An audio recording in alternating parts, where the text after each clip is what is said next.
బావా ఎప్పుడు వచ్చితీవు అని ఆయన్ని బామ్మర్ది పలకరించట్లేదు. బామ్మర్ది అంతా క్షేమమే కదోయ్ అని బావ కుశల ప్రశ్నలు వేయట్లేదు. ఎందుకంటే ఇప్పుడు ఆ బావకి బామ్మర్దికి మాటలు లేవట. అయినా బావ బామ్మర్ది అన్నాక వారి మధ్య వందుంటాయి. అలకలు, ఆగ్రహాలు, అసంతృప్తులు ఇవన్నీ కామనే కదా. దానివల్ల వాళ్ళు ఇబ్బంది పడినా మనకి ఇబ్బంది ఏం లేదు కదా. నిజమే, కానీ వాళ్ళిద్దరి మధ్య గ్యాప్ వల్ల మూడో వ్యక్తి బుక్ అయిపోతే ఎలా? ఇప్పుడు ఒంగోలు పొలిటికల్ స్క్రీన్ మీద వైసీపీ ఎంపీ అభ్యర్థి మాగుంట ఇలానే తెగ ఇదైపోతున్నారట.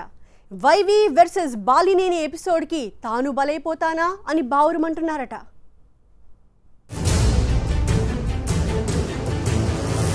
ప్రకాశం జిల్లా వైసీపీలో బావ బావమరుదుల మాటకు ఎదురుండదు, తిరుగు ఉండదు. బావ బాలినేని శ్రీనివాసరెడ్డి, బావమరిది వైవి సుబ్బారెడ్డి. ఇప్పుడు వీరిద్దరి మధ్య ఏర్పడిన గ్యాప్ ఒంగోలు ఎంపీ అభ్యర్థి మాగుంటకి టెన్షన్ పెంచుతోందట. గత ఎన్నికల్లో ఒంగోలు ఎంపీగా విజయం సాధించిన వైవి సుబ్బారెడ్డి వైఎస్ఆర్ కి తోడల్లుడు, జగన్ కి బాబాయ్. జగన్ రాజకీయ ప్రస్థానంలో వైసీపీలోనూ కీలక పాత్ర పోషించారు. 2014లో టీడీపీ నుంచి పోటీ చేసిన మాగుంట శ్రీనివాసులరెడ్డి మీద వైవి సుబ్బారెడ్డి గెలిచారు. ఈసారి కూడా విజయం సాధించి వరుసగా రెండో పర్యాయం లోక్సభలో అడుగుపెట్టాలని భావించిన వైవి సుబ్బారెడ్డి ఆశల మీద లాస్ట్ మినిట్లో నీళ్లు చల్లేశారు మాగుంట. సైకిల్ దిగి జగన్ కు జైకొట్టి ఒంగోలు ఎంపీ టికెట్ సాధించేశారు. మాగుంటకి ఒంగోలు ఎంపీ టికెట్ దక్కడంలో బాలినేని శ్రీనివాసులరెడ్డి కీలక పాత్ర పోషించారు. దీంతో బావ మీద వైవి సుబ్బారెడ్డి ఆగ్రహంతో ఉన్నారట. నిజానికి వైవి వర్సెస్ బాలినేని ఎపిసోడ్ కొన్నాళ్లుగా సాగుతూ వచ్చింది. ఆ మధ్య ఇద్దరి మధ్య హైకమాండ్ రాజీ కుదిర్చిందట. కానీ ఇప్పుడు మాగుంట ఎంట్రీతో సీన్ మళ్లీ మొదటికొచ్చిందట. తన చేతిలో ఓడిన మాగుంటను తీసుకొచ్చి తనను పక్కన పెట్టి మరీ ఒంగోలు ఎంపీ టికెట్ ఇవ్వడం వైవి సుబ్బారెడ్డిని బాగా బాధించిందట. దీంతో ఆయన ఒంగోలుకి దూరంగా ఉంటున్నారట. ఇటు మాగుంట శ్రీనివాసులరెడ్డి నామినేషన్ కూడా వేసేశారు, ప్రచారం కూడా మొదలు పెట్టేశారు. కానీ వైవి సుబ్బారెడ్డి మాత్రం ఒంగోలు వైపు చూడ్డం లేదట. కొద్ది రోజులు తన అనుచరులకు, పార్టీ నేతలకు కూడా అందుబాటులో లేకుండా విదేశాలకు వెళ్లి తిరిగొచ్చిన తర్వాత వైవి హైదరాబాద్కే పరిమితమవుతున్నారట. వైవి సుబ్బారెడ్డి సహకరిస్తే భారీ మెజార్టీ ఖాయమని మాగుంట అనుచర వర్గం చెప్తోందట. కానీ వైవి సుబ్బారెడ్డి మాత్రం మాగుంటకి ప్రచారం చేసే పరిస్థితి కనిపించడం లేదట. మరోవైపు మాగుంటని పార్టీలోకి తీసుకురావడంలో కీలక పాత్ర పోషించిన బాలినేనిపై విమర్శనాస్త్రాలు ఎక్కుపెట్టలేదు వైవి సుబ్బారెడ్డి. కేవలం సైలెంట్ అయిపోయారంతే. దీంతో బావమరిదిపై బావ బాలినేని పైచేయి సాధించారన్న చర్చ కూడా పార్టీలో సాగుతోందట. బావమరుదుల సంగతి ఎలా ఉన్నా మధ్యలో తానిరుక్కుపోయానా అని మాగుంట ఆందోళన చెందుతున్నారట. ఒంగోలు ఎంపీ స్థానంలో వైసీపీ బలంగా ఉంది. అయితే YV Subbareddy versus Balineni episode ని అనుకూలంగా మార్చుకోవాలని టీడీపీ ప్రయత్నిస్తోందట. టీడీపీ ఎంపీ అభ్యర్థి సిద్ధా రాఘవరావు వైవి అనుచరులు కొందరికి గాలం వేస్తున్నారని నియోజకవర్గంలో ప్రచారం సాగుతోందట. ఎలాగూ వైవి సుబ్బారెడ్డికి టికెట్ ఇవ్వకుండా అన్యాయం చేశారు కాబట్టి తనకు మద్దతివ్వాలని ఆయన వాళ్లను కోరుతున్నారట. సిద్ధా ఎత్తుగడను గ్రహించి మాగుంట అలర్ట్ అయ్యారట. అయితే అటు ప్రచారం, ఇటు వైవి సుబ్బారెడ్డి అనుచరులు జారిపోకుండా చూసుకోవడం ఆయనకు టఫ్ టాస్క్ గా మారిందట.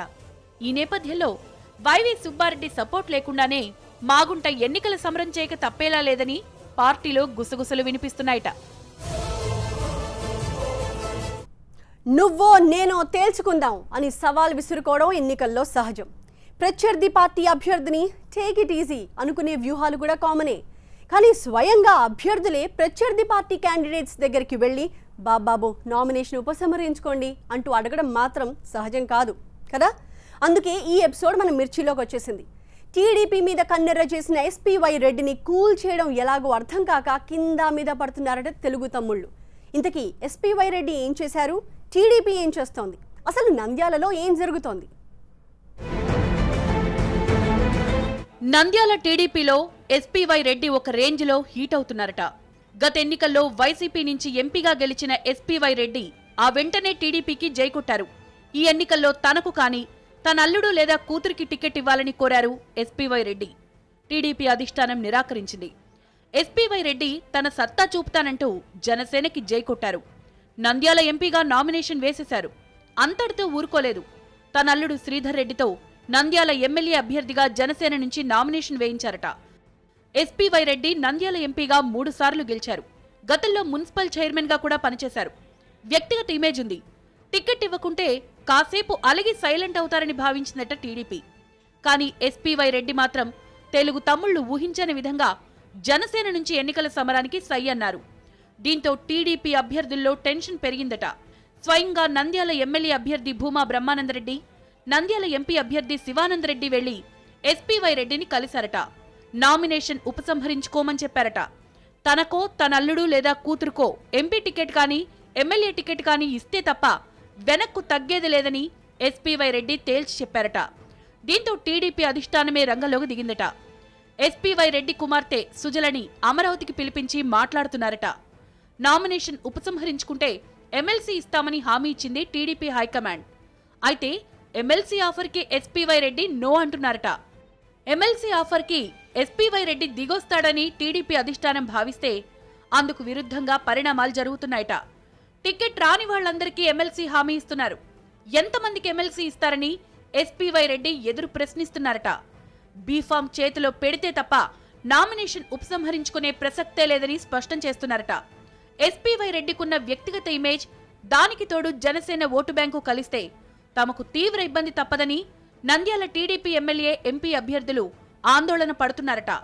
దీంతో ఎస్పీవై రెడ్డిని టీడీపీ అధిష్టానం ఎలా హ్యాండిల్ చేస్తుంది, నామినేషన్ ఎలా ఉపసంహరించేలా చేస్తుంది, అసలు ఎస్పీవై రెడ్డి దిగొస్తారా, ఇలా అనేక కోణాల్లో నంద్యాలలో జోరుగా చర్చ సాగుతోందట.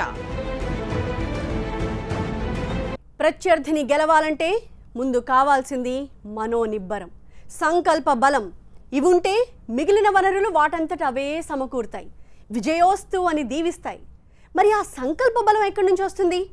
తెలంగాణ రాజకీయాల్లో ఈ ప్రశ్నకి సమాధానంగా హోంమంత్రి మహమూద్ అలీ వైపు చూస్తారు చాలామంది ఏంటి, సీఎం కేసీఆర్తో సహా. ఇప్పుడు సికింద్రాబాద్ టీఆర్ఎస్ ఎంపీ అభ్యర్థి తలసాని సాయి కిరణ్ కూడా అదే పని చేశారట.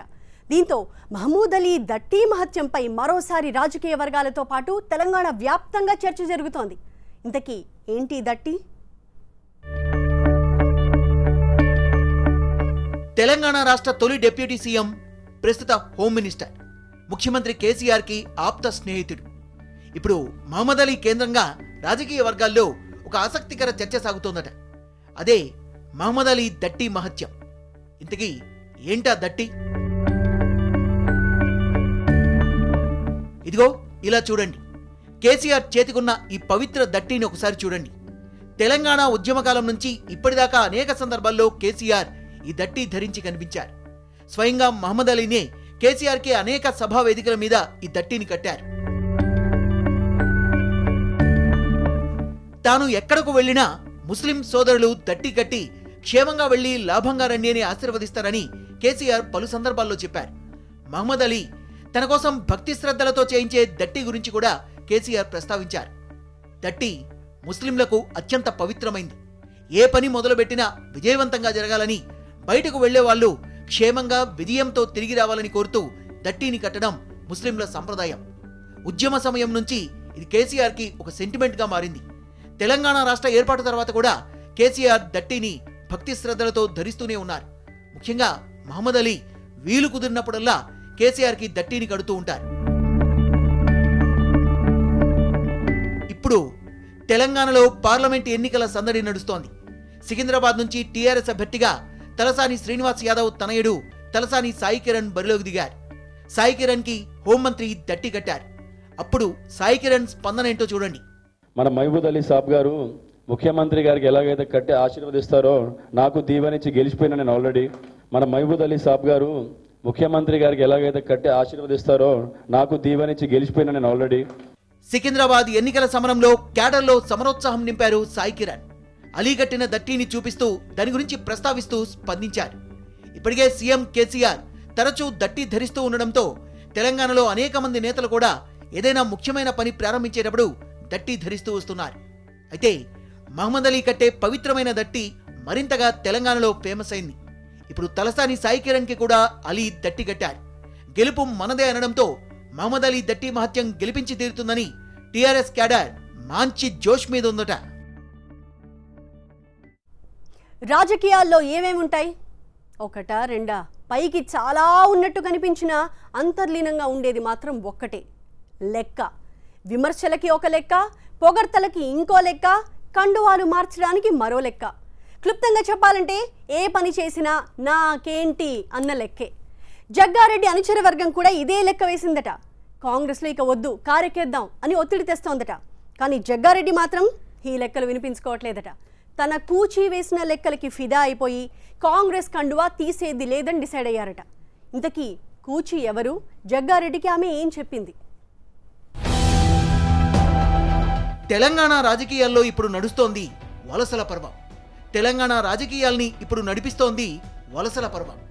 ఎలా చెప్పుకున్నా జరుగుతోంది మాత్రం జంపింగ్ జపాంగ్ ఎపిసోడే. ముఖ్యంగా కాంగ్రెస్ పార్టీ ఎమ్మెల్యేలు, నేతలు వరుసగా టీఆర్ఎస్కి జై కొడుతున్నారు.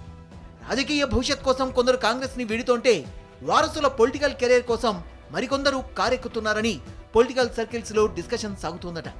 ఈ నేపథ్యంలో సంగారెడ్డి ఎమ్మెల్యే జగ్గారెడ్డి మీద కూడా అనుచర వర్గం ఒత్తిడి తెచ్చిందట. టీఆర్ఎస్లోకి వెళ్తే నీ పొలిటికల్ కెరీర్తో పాటు కుమార్తె జయారెడ్డి రాజకీయ భవిష్యత్ కూడా బాగుంటుందని కొందరు అనుచరులు ఒత్తిడి తెస్తూ వచ్చారట. మరోవైపు వరుసగా 9 మంది కాంగ్రెస్ ఎమ్మెల్యేలు టీఆర్ఎస్కి జై కొట్టడంతో మరింతగా జగ్గారెడ్డిపై ఒత్తిడి పెరిగిందట. కానీ జగ్గారెడ్డి మాత్రం కాంగ్రెస్ను వీడేది లేదని అనుచర వర్గానికి తేల్చి చెప్పారట. పార్టీ మారొద్దని కూచి చెప్పింది. ఇక కారు వైపు చూసేది లేదని స్పష్టం చేశారట. కూచి అంటే జగ్గారెడ్డి కుమార్తె జయారెడ్డి. జగ్గారెడ్డి దంపతులు కుమార్తెను ముద్దుగా కూచి అని పిలుచుకుంటారట. ఇప్పటికే చాలా పార్టీలు మారా. ఇప్పుడు మళ్ళీ పార్టీ మారితే ఇమేజ్ డ్యామేజ్ అవుతుందని జగ్గారెడ్డితో కుమార్తె చెప్పారట. నిజానికి టీఆర్ఎస్లోకి వెళ్తే జగ్గారెడ్డి రాజకీయ భవిష్యత్తుతో పాటు జయారెడ్డి పొలిటికల్ ఫ్యూచర్కి మంచి సపోర్ట్ ఉంటుందని అనుచర వర్గం చెప్తూ వచ్చిందట. కానీ జయారెడ్డి మాత్రం ససేమిరా అన్నారట. నా రాజకీయ జీవితం కోసం నువ్వు పార్టీ మారడం నాకు ఇష్టం లేదని తేల్చి చెప్పారట. పదవులు లేకపోయినా పర్వాలేదు, పార్టీలు మారడమే రాజకీయమా అని మనల్ని ఎవరూ ఇకపై ప్రశ్నించే అవకాశం ఇవ్వొద్దని జయారెడ్డి తండ్రికి గట్టిగా చెప్పారట. అసెంబ్లీ ఎన్నికల్లో జగ్గారెడ్డి కోసం కుమార్తె జయారెడ్డి ఎన్నికల ప్రచారం చేశారు. జగ్గారెడ్డి జైల్లో ఉన్న సమయంలో తల్లి నిర్మలతో కలిసి ఆమె ఎలక్షన్ క్యాంపెయినింగ్ హ్యాండిల్ చేశారు. కారు ఎక్కే కాంగ్రెస్ ఎమ్మెల్యేలు ఎవరంటూ రాజకీయ వర్గాల్లో సాగుతోన్న చర్చలో జగ్గారెడ్డి పేరు కూడా ప్రచారంలో ఉందట. కానీ నాకు టీఆర్ఎస్ నుంచి ఆఫర్ లేదు, పార్టీ మారను అని జగ్గారెడ్డి చెప్తూ వచ్చారు. టీఆర్ఎస్ వైపు జగ్గారెడ్డి చూడకపోవడానికి అసలు కారణం కాంగ్రెస్ను వీడొద్దని కుమార్తె తీసుకున్న నిర్ణయమే అట. కాంగ్రెస్లోనే ఉండి సీఎం కేసీఆర్ సహకారంతో సంగారెడ్డిని అభివృద్ధి చేద్దామని ఏం చేయలేని స్థితిలో ఉంటే రాజకీయాలకు దూరంగా ఉందని తప్ప పార్టీ మారొద్దని జయారెడ్డి స్పష్టం చేశారట. ఇప్పటికే అనేక పార్టీలు మారినా సంగారెడ్డి ప్రజలు గెలిపించారు. ఇక పార్టీలు మారడం అన్నది వద్దంటే వద్దని తండ్రికి జయారెడ్డి చెప్పేశారట. తనకు పొలిటికల్ కెరీర్ లేకపోయినా పర్వాలేదు, కానీ తన కోసం తండ్రి పార్టీ మారి ఇమేజ్ డ్యామేజ్ చేసుకోవడానికి జయారెడ్డి అంగీకరించకపోవడం జగ్గారెడ్డి అనుచర వర్గంలో ఇప్పుడు చర్చనీయాంశంగా మారిందట.